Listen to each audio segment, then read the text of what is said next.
Hello guys and welcome back for another tutorial. Today I will show you how to create a business portfolio in Facebook Meta. Now let's get straight into it. It is very easy and straightforward. The first thing that you need to do is go on the top right corner and then click on your profile icon.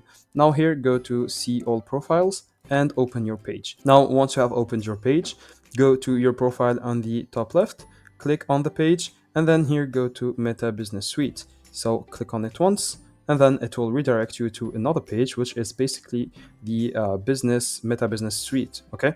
Now, if you go here in the drop down arrow, you will find that you can create a business portfolio. Now, this is what's interesting here. Let's click on create a business portfolio. And then here, let's name the business portfolio name. Let's say, for example, how to masteries tutorials, for example. Let's remove this.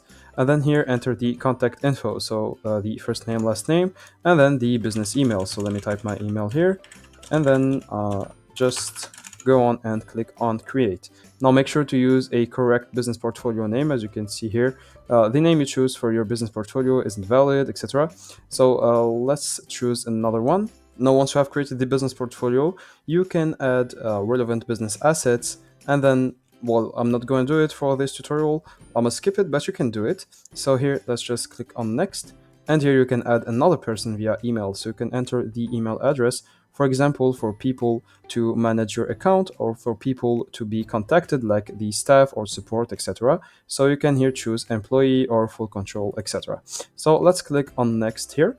And then you will just have to read all of this. So the following will be claimed into this portfolio: how to mastery educational tutorials, business portfolio, who will have access, etc. So let's click on confirm. And that's it. You have created your Meta Business Suite.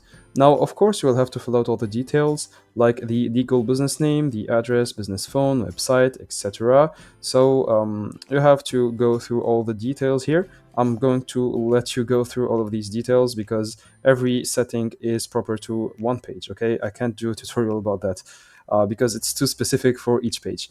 So yeah, that's it guys. I hope you enjoyed this tutorial. Don't forget to like and subscribe if it helped you.